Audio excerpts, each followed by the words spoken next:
ආයුබෝවන්.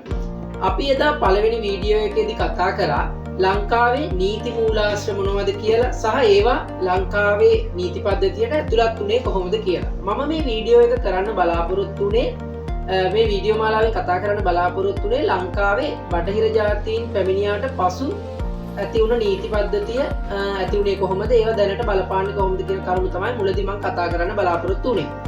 නමුත් ඊට පස්සේ මම කල්පනා කරා බටහිර ජාතීනාවට පස්සේ තියෙන ඉතිහාසය විතරක් නෙවෙයි ඊට කලින් ලංකාවේ තිබිච්ච නීති ඉතිහාසය කොහොමද කියලා සාකච්ඡා කරන්න. මොකද සමහර උදවිය කියන මතයක් තියෙනවා ලංකාවේ නීති ක්‍රමය ඇති වුණේ බටහිර ජාතීන් ලංකාවට ආවට පස්සේ, ඊට කලින් ලංකාවේ කිසිම නීතියක් තිබුණේ නැහැ කියලා. මේක ඊටම සාවත්‍ය මතයක්.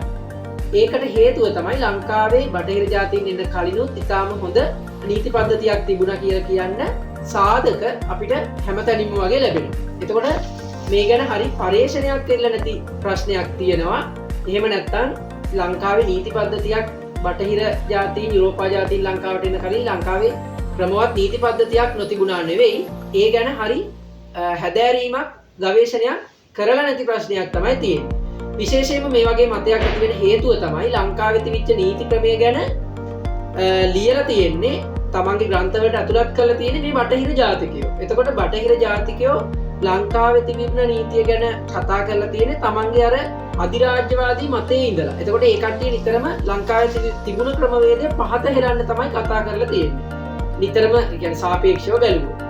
කොහොම නමුත් සමහර ලේඛකයන් අතින් එහෙම පහත හෙලන්න ලියපු ලේඛනවලම අන්තර්ගත වෙනවා ඉතාමත්ම ක්‍රමවත් නීති පද්ධතියක් ලංකාවේ නීති ක්‍රමය තුළ තිබුණා කියන කරුණත් ඒ සාධක උන් දක්වන කරුණු වලින්ම පැහැදිලි වෙනවා. එතකොට මම කල්පනා කරා ලංකාවට බටහිර ජාතීන් එන්න ආවට පස්සේ නීති ඉතිහාසය කතා කරන්න කලින් ඊට කලින් පූර්ව යටත් විජිත යුගය නැත්නම් යටත් විජිතයක් බවට පත් වෙන කලින් යුගවල තිබිච්ච ඉතිහාසය නීති ඉතිහාසය කොහොමද කියලා කතා කරන්න.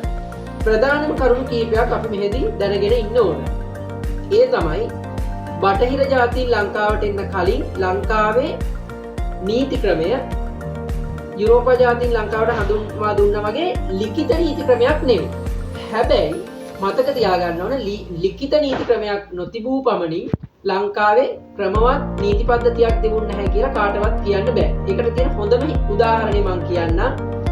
වර්තමාන බ්‍රිතාන්‍යය. වර්තමාන බ්‍රිතාන්‍යයට ලිඛිත ව්‍යවස්ථාවක් නැහැ. ඔවුන්ට තියෙන්නේ සම්ප්‍රදායන් මත බැඳුණු ඔවුන්ගේ ව්‍යවස්ථාවක්. එහෙම නැතුව ලිඛිත ආණ්ඩු ක්‍රම ව්‍යවස්ථාවක් නැහැ. එතකොට ලිඛිත ආණ්ඩු ක්‍රම ව්‍යවස්ථාවක් කියන දේ නීති පද්ධතියක් තියෙන රටක අනිවාර්යෙන් තියෙන්න ඕන දෙයක් නෙවෙයි.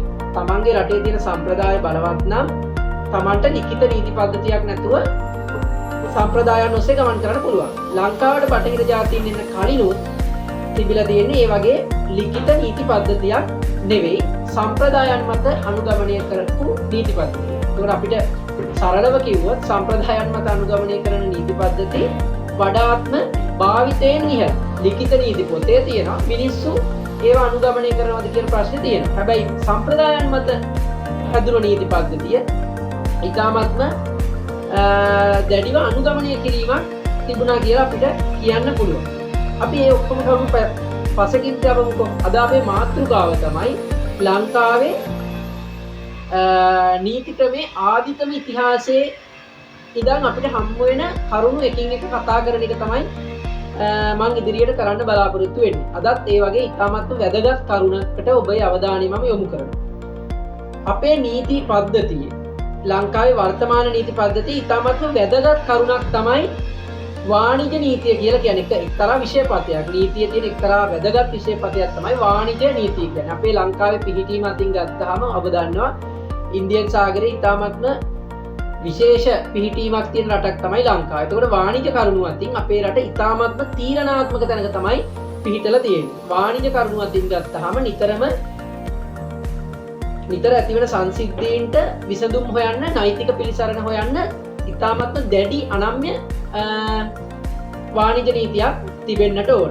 ඒතර වර්තමාන ආණ්ඩු ක්‍රම ව්‍යවස්ථාව අනුව ගත්තාම දේශීය ඒ කියන්නේ ගොඩබිම අයත් වෙන දේශ සීමා කලාපේ ඒ විතරක් නෙවෙයි දේශීය ජල තීරය සහ දේශීය ගුවන් තීරය මේ තුනේම නඩුවහන්න බලය තියෙන්නේ ලංකාවේ මහාධිකරණය පද්ධතියට තමයි මේ ජලතීරේ ගුවන්තීරය සහ දේශ සීමාවේ ගොඩබිමට අයත් වන ඕනෑම සිද්ධියක් සම්බන්ධයෙන් කටයුතු කරන්න ලංකාවේ ආණ්ඩුක්‍රම ව්‍යවස්ථාව අනුව බලය තියෙන. එතකොට ඔබට මෑත කාලීන වැදගත් සිද්ධියක් මම මතක් කරන්න. ඔබට මතකයි සිංගප්පූරු සමාගමකට අයත් එක්ස්ප්‍රස් පර්ල් කියලා නෞකාවක් ලංකාවේ මුහුදු තීරේ ගිනි ගැනීමකට ලක් වුණා. එතකොට ඒ සම්බන්ධයෙන් නඩු අහන්න කටයුතු කරේ ලංකාවේ අධිකරණ පද්ධතිය. එතකොට ඒ සඳහා බලය දීලා තියෙන්නේ බලය ලැබිලා තියෙන්නේ ආණ්ඩුක්‍රම ව්‍යවස්ථාව හරහා. හරි. ඔය වර්තමාන ක්‍රමේනේ. එතකොට අපි නිකන් හැරිලා බලමු අපේ අතීතයේ තිබිච්ච වාණිජ නීතිය කොහොමද කියලා. ලංකාවට මේ බටහිර නීති පද්ධතිය ඇතුළත් වෙන්න කලින් ලංකාවේ තිබිච්ච වාණිජ නීතිය ගැන හමු වෙන ඉතාමත්ම වැදගත් කරුණක් අපිට ශිලාලේඛනයකින් හමු වෙනවා. ඒ හමු වෙන්නේ මෑත කාලයේ නෙවෙයි ක්‍රිස්තුපුර 12 වෙනි සියවස වගේ ඈත යුගයකදී පළමුවෙනි පරාක්‍රම බාහු රජතුමාගේ කාලයට අයත් ශිලාලේඛනයකි. මේ ශිලාලේඛනය හමු වෙන්නේ වර්තමාන නයිනතිව් කියලා හඳුන්වන නැත්තම් අපි සිංහලෙන් කතා කිව්වොත් නාගදීප කියන අපේ පුදබිම පිහිටා තිබෙන දූපතේ තියෙන දෙමළ ද්‍රවිඩ ජනතාව භාවිතා කරන කෝවිලකින් තමයි මේ ශිලාලේඛනය හමු වෙන්නේ. එතකොට අපි මේ ශිලාලේඛනය හඳුන්වන්න සරලව භාවිතා කරනවා නයිනතිව් දෙමළ ලිපිය. එහෙම නැත්නම් නාගදීප ශිලාලේඛනය කියලා අපි සරලව කියමු. එතකොට මේ ශිලාලේඛනයෙන් හෙළි වෙනවා අතීතයේ ලංකාවේ තිබිච්ච වාණිජ නීතිය නැත්නම් කමර්ෂල් ලෝ මොන වගේ තත්වයකද පැවතුනේ කියලා. මේ ශිලාලේඛනය ද්‍රවිඩ බසින් තමයි රචනා වෙලා තියෙන්නේ නැත්නම් දෙමළ අක්ෂර වලින්.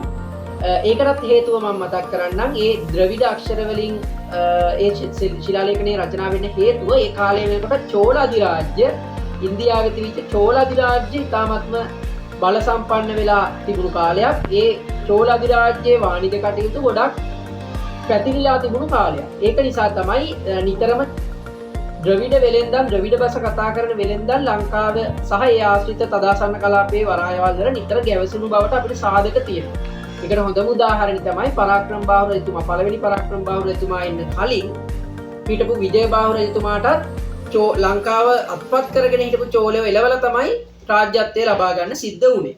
මම මේ ඊටාම සරලව තමයි මේක කතා කරන්නේ. අපේ මාතෘකාව ගැන ගත්තහම දැන් මේ සෙල් ලිපිය ලියවිලා තියෙන්නේ දෙමළ අක්ෂර වලින්. ඒකට හේතුව තමයි ඒ කාලේ තදාසන්න කලාපයේ ද්‍රවිඩ භාෂාවේ යම්කිසි වර්ධනයක් වෙලා තිබුණා කියලා අපිට හිතන්න පුළුවන්. වැදගත්ම කාරණය තමයි පළවෙනි පරාක්‍රම බාහු රජතුමාගේ ආධිපත්‍ය උතුරේ නාගදීපේ තියෙන ඔය නයිනතිව් සෙල් ලිපිය පිහිටලා තිබුණු ප්‍රදේශය දක්වාම විහිදී පැවතුනා කියලා කියන්නේ මේ සෙල් ලිපිය පළවෙනි දේ හොඳම සාධකය. දෙවෙනි කරුණ තමයි මේ ශිලාලේඛනයේ අන්තර්ගත වෙන්නේ ඒ වරාය ආශ්‍රිතව තිබිච්ච වාණිජ කටයුතු පවත්වාගෙන යන්න අනුගමනය කරන්න ඕන නීතිය. නැත්තම් අපි ගත්තොත් රේගු අනපනත් වලින් කීපයක් තමයි අන්තර්ගත වෙලා තියෙන්නේ. මේ සෙල් ලිපිය දැනට යම්කිසි ප්‍රමාණයක් විනාශ වෙලා තිනවා. මේ කෝවිලේ බිත්තියකට සරි කරලා තමයි මේ සෙල් ලිපිය දැන් දැක ගන්න ලැබෙන්නේ. එහි ඉහළ තියෙන අක්ෂර පේලි ඒ සෙල් ලිපිය පිටුවල තියෙන ශිලා ස්තම්භයේ අවියායුධ මුවහත් කරපු නිසා ඒ ඉහළ පේලි මැකිලා ගිහින් තියෙනවා. නමුත් පරාක්‍රම බාහුජ කියන නම පැහැදිලිව දැක බලා ගන්නත් පුළුවන් නිසා මේක තහවුරු කරලා තියෙනවා. මහාචාර්ය කාර්තිකේසු ඉන්ද්‍රපාල වගේ මහාචාර්යවරු මේක අනිවාර්යෙන්ම පළවෙනි පරාක්‍රම බාහු රජතුමාට අයත් ශිලාලේඛනයක් කියලා තහවුරු කරලා තියෙනවා. එතකොට මේ සෙල් ලිපියේ තියෙන වැදගත්කම තමයි පළවෙනි දේ තමයි මේ සෙල් ලිපියේ සඳහන් වෙනවා මේ අපි ගත්තොත් ඌරාතොට නැත්තම් කයිට්ස්. එහෙම නැත්තම් අපි ඒකට කියන සූකරතිත්ත.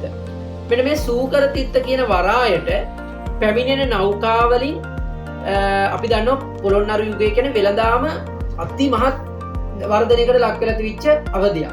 විශේෂයෙන්ම අලි ඇතුන් අශ්වයින් වගේ සත්ත්ව වෙළඳාමක් පැවතුණා. මොකද මහා පරාක්‍රම බාහු රජතුමා විදේශ යුද්ධ ගණනාවකට මැදිහත් වෙලා තමයි හිටියේ. එතකොට මේ යුද කටයුතු සඳහා සහ ඊට අවශ්‍ය සමහර ලංකාවේ තිබිච්ච ආගමික උත්සව වගේ උත්සව කටයුතු වලට අලි ඇතුන් අශ්වයන් වගේ සත්තු අවශ්‍ය වෙලා තිබුණා. ඒ හැර තවත් කුදුමහත් ද්‍රව්‍ය විශාල ප්‍රමාණයක් වාණිජ කටයුතු පැවතුනා කියලා අපිට විශ්වාස කරන්න පුළුවන් සාධක ලැබෙනවා. එතකොට ප්‍රධානම දේ තමයි බුරුම දේශය සමග පරාක්‍රම බාහු රජතුමා මේ වාණිජ වශයෙන් අලියතුන් ගනුදෙනු කිරීම සම්බන්ධව යුද්ධයකට පවා පැටලෙන්න කටයුතු සිද්ධ වුණා පරාක්‍රම බාහු රජතුමාට. ඒ තරම් මේ අලියතුන් කියන සාධකය මේ යුගයේ වෙද්දී වැදගත් සාධකයක් වෙලා තමයි තිබුණේ. එතකොට මේ නයිනතිව් දෙමළ ශිලාලේඛනයේ දැක්වෙන කරුණු අනුව ලංකාවේ මුහුදු තොටට යම්කිසි නැව් කණ්ඩායමක් හෝ වෙළඳ නැව් කණ්ඩායමක් ආවොත් ඒ අය අනිවාර්යෙන්ම මේ වාණිජ මේ සෙල්ලිපිය පිහිටවලා තිබුණ ස්ථානයේ තියෙන ඌරාතොට නැත්තම් සූකරතිත්ත වරායාශ්‍රිත කලාපයට අනිවාර්යෙන්ම පැමිණ වාඩිලා යුතුයි කියලා තියෙනවා. ඒකට හේතුව මොකද්ද? දැන් අපි දන්නවා සමහර වෙළෙන්දෝ තමන්ගේ කපටි උපක්‍රමයක් විදියට ප්‍රධාන වරායට එන්නේ නැතුව අතරමැද නවත්තලා තියන්න පුළුවන්. ඒ කියන්නේ නැව් අංගන වලට ගිහිල්ලා ඒ අදාළ බදු ගෙවන්නේ නැතුව ඒවයින් සැඟවිලා ඉන්න උත්සාහ කරනවා. එතකොට හැම නැවකටම මේ සූකරතිත්ත වරාය වෙත පැමිණිය යුතුයි කියන රාජාඥාව මේ සෙල්ලිපියෙන් නිකුත් කරලා තියෙනවා. ඒ වගේම තමයි මේ සෙල්ලිපියට අනුව මේ වරායට පැමිණෙන හැම නැව්කාවකටම රජුගේ හමුදාවල ආරක්ෂාව සැපෙනවා. ඒ කියන්නේ ඒ වරායවට පැමිණෙන නෞකා ආරක්ෂිතයි කියලා මේ සෙල්ලිපියේ සඳහන් වෙනවා.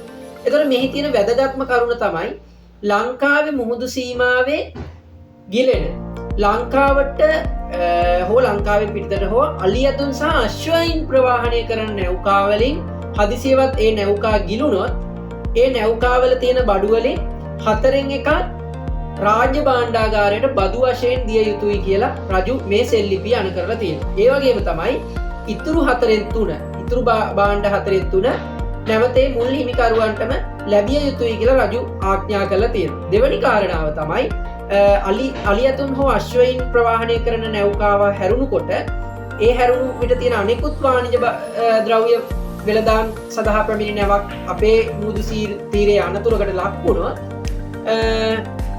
ඒ නැවේ භාණ්ඩවලින් හරි දෙකෙන් එකක් නැත්තම් අර්ධයක් රාජ්‍ය භාණ්ඩාගාරයට ලැබිය යුතුයි. අනික් අර්ධය නැවතේ මුල් හිමිකරුවන්ට ලැබිය යුතුයි කියලා ප්‍රධාන වශයෙන්ම අණ කරලා තියෙනවා. එතකොට මේ සෙල්ලිපියෙන් අපි අඳුර ගන්න ඕන ප්‍රධාන කාරණා කීපයක්ම තියෙනවා.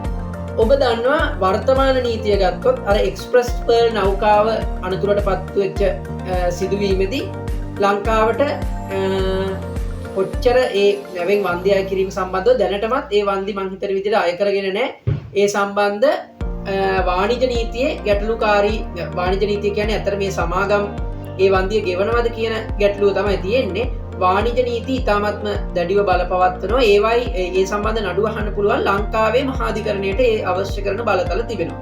එතකොට ඒ සම්බන්ධ අනපනත් ගණනාවක්ම තියෙනවා. සමුද්‍ර දූෂණයට අදාළ අනපනත් තියෙනවා. ඒ වගේම යම් කිසි අපරාධයක් වෙලා තියෙනවා නම් දණ්ඩ නීති සංග්‍රහයෙන් ක්‍රියාත්මක වෙන්න පුළුවන්.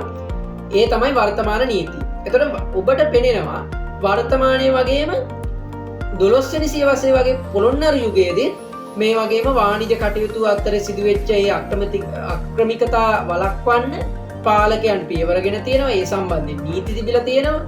ඒ වගේම ඒ නීති ක්‍රියාත්මක කරන්න ඒ පාලකයන් නිරන්තරයෙන් කටයුතු කරලා තියෙනවා. ඒතකොට කිසි කෙනෙකුට කියන්න අයිතියක් නැහැ ලංකාවේ බටහිර ජාතීන් පැමිණීමට කලින් එහෙම ක්‍රමවත් නීති පද්ධතියක් තිබුණා කියලා කියන්න අයිතියක් නැහැ. හේතුව මේ වගේ තැනින් තැනින් අපිට සාධක හමු වෙන ඒ වගේ බලවත් නීති පද්ධතියක් තිබුණා කියන්න අවශ්‍ය සාධක. එතකොට අපිට දැන් මෙතන තිබෙන ගැටලුව තමයි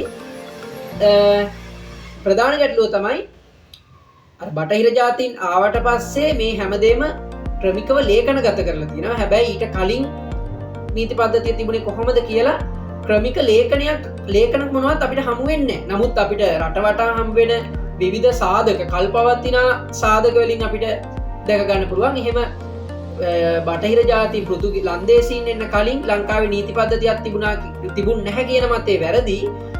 ඊ타මත්ම ක්‍රමවත් නීති පද්ධතියක් තිබුණා කියලා අපිට ඔප්පු වෙනවා මේ නයිනතිව් ශිලාලේඛනය වගේ ශිලාලේඛන වලින්. ඒතකොට මේ වගේ දේවල් සම්බන්ධයෙන් සරල අවබෝධයක් තබා ගැනීම එකන ජාතියක් වශයෙන් අපිට වැදගත් මොකද අපේ අනාගතය ගැන අපි හිතනවන අපි අපේ අතීතය පිළිබඳවත් යම්කිසි අවබෝධයක් තබාගත යුතුයි එහෙම නැත්තං අපි හිතන්නේ අපිට හැමදේම බටහිර ජාතිය විසින් ගෙනත් දුන්න කියලා බටහිර ජාතියන් අපිට දීපු දේවල් විශාල ප්‍රමාණයක් තියෙන වර්තමානය දක්වා මේවා බලපවත්වන්නේ කොහොමද කියලා අපි දැන් ඉදිරියට මේ වීඩියෝ මාලාවේදී කතා කරනවා ඒ හැරෙන්න ලංකාවේ තිබුණු වාණිජ නීතිය කොහොමද රජවරු මේ සම්බන්ධයෙන් ක්‍රියාත්මක වුණේ කොහොමද වගේ දේවල් අපි ඉදිරියට මේ වගේ එකින් එක කතා කරන්න බලාපොරොත්තු වෙනවා.